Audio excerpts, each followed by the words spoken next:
Vacations with your friends have a few canon events. Puking outside of a club, getting toasted and talking about nothing. Oh, and those little mini road trips. There are some things that happened on my trips that probably shouldn't be a canon event, like beating a guy in the middle of a club, fighting your friend in a hotel room with no clothes on, proceeding to chase your friend around the lobby with no clothes on. I hopped on a plane to New York to visit my friends for the next week, and just to breathe in that fresh New York City air.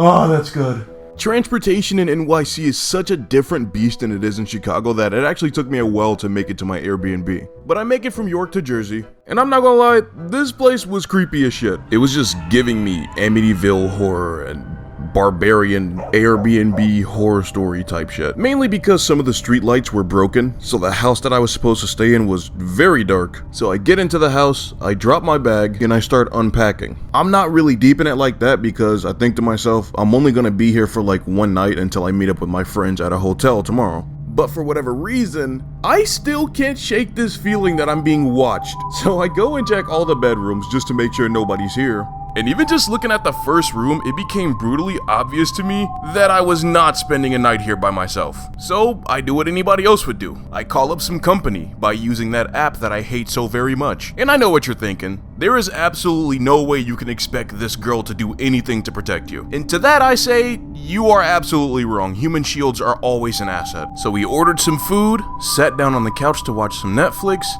and that is how I survived my first night in New York. Beforehand, we're like, all right, let's pregame before we go out. Okay? I said, all right, hey, you want a shot? He's like, yeah, just give me a whole cup. I said, what? He said, yeah, just give me a whole cup. I said, you do know what we're drinking right now, right? This is Grey Goose vodka. So I'm like, yeah, I can take a whole cup of Grey Goose. And you're like, for real? And I'm like, yeah, why wouldn't I be? I got a big ass cup, drank it, didn't feel nothing, and you're like, okay, cool, we pre-gamed enough, let's go up to the bar. I'm like, all right, cool, let me get one more cup before I leave. So I'm like, you know what, yeah, I'll match it. So I pour myself a cup as well, and we get into the Uber. I start talking to the Uber driver because I know a little bit of Spanish, so I start trying to talk to him in Spanish and stuff. Yeah. And then over time I noticed that what I'm saying doesn't make any sense. I forgot all of my Spanish in this moment, and I'm like, oh my god, I'm about to be sent, bro. We get to the barcade. We chill for a little bit. Let's get a few drinks before we play some games. We didn't play any games that night, mind you. There was not a single game played. Because I look over and you're... I was talking to somebody. I turn around, you're just laying out. You're laid out. That's because I just remember sitting down at the bar in the first place. And I just remember seeing like, oh man, these are such beautiful lights around me, man. Where am I? Yeah, my dude, the Grey Goose definitely hit me hard. And then you pass out, and I hear you snore. I'm like, okay, we gotta get you back. All right, let's go. We get back into the Uber. We get back to the apartment. I think we still have Popeyes. Dude, we ordered Popeyes like every night. I was munching on that shit, bro. I couldn't, my guy. I passed out the second we got back to the hotel room. I woke up like 3 hours later feeling so sick. Then before I knew it, I just puke all over the floor, bro. And then I decide I'm gonna clean it up with my shirt because we didn't have like a mop or anything. I look over to see if Jason saw it, but he's just asleep at this point. I guess the Grey Goose just hit him a little bit late, but still just as hard. I go to the shower to clean myself up, and I also bring my shirt in there with me. I'm just washing it with my hands in body wash. You didn't even wake up, you selfish bastard. I was knocked the fuck out. I was snoring. And I did not want to go back to sleep and risk throwing up again, so I just laid in my bed and called the girl that I saw the first night when I was there. She just spent the entire night telling me about her crazy experiences with the homeless. She was not joking. You guys have the weirdest homeless people ever in NYC. You guys also got some of like the coolest homeless people. Like, this is what happened one night when I was out with my friends in New York. Isn't he f***ing awesome? Now the next night of the trip is when our friend Sean was supposed to pull up. Anyone who knows anything about Sean knows that when he shows up, things get like 50 times more crazy. We were all under the assumption that Jason knew the New York area better than anybody else, so we asked him what we were gonna do for the night. Now there was 2 clubs that I saw that were popping, and it was down in Lower Manhattan. Now for those of you who don't know Lower Manhattan, that bitch is expensive as fuck. Even the rats down there are wearing designer. There was apparently this thing called a rooftop party, so Jason spent about 6 minutes explaining it to us before we just started driving there.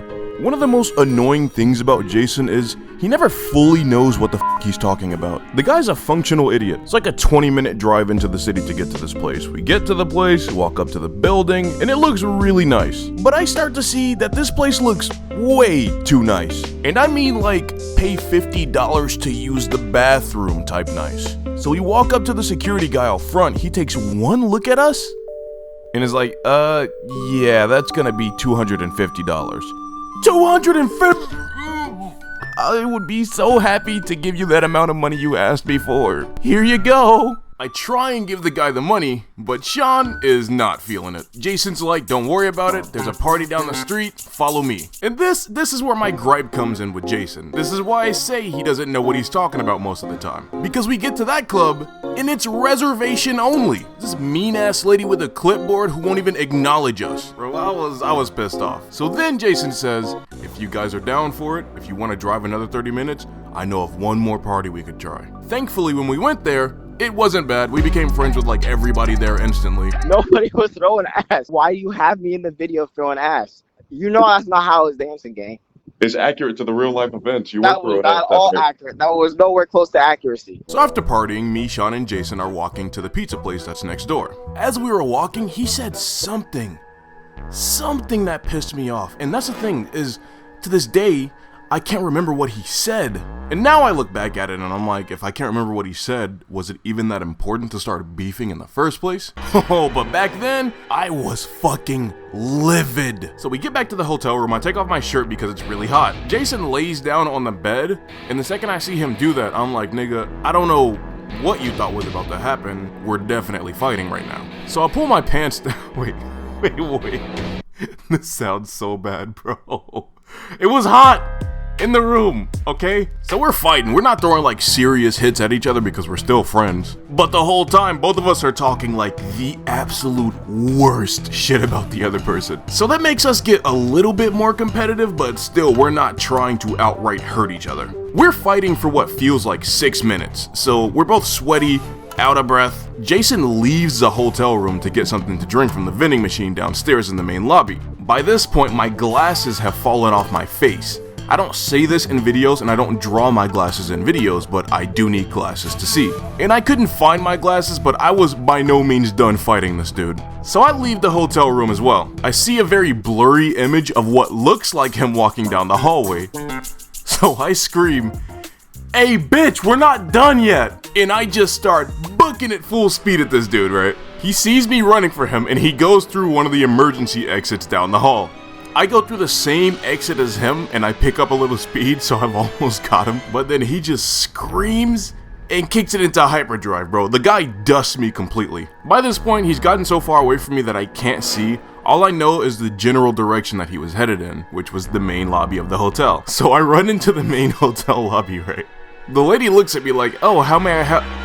And then she looks down, and that's when it sinks in that I've chased this person out of the hotel, through the parking garage, in a circle all the way to the main hotel lobby, whilst being half naked. I did not look good in this situation, and I can tell that the woman at the front desk was so tired of me and my friends' shit all weekend. So I calmly walk back upstairs, weirdest fucking elevator ride ever, make it back to the room. I see Jason chilling on the bed with not one, but 2 sodas in his hand. And I'm like, yo, how the hell did you get up here so fast? He's like, what you mean I got up here fast? I took the elevator. He's like, you've been gone for like 3 minutes. Where the hell did you go? I'm like, what are you talking about? I've been chasing you around the entire hotel building.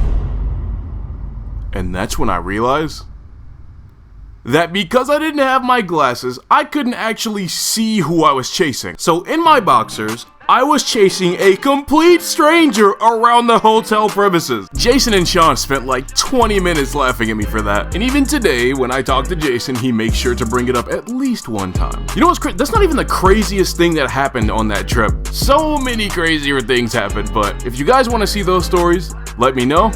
Otherwise, I will see you later.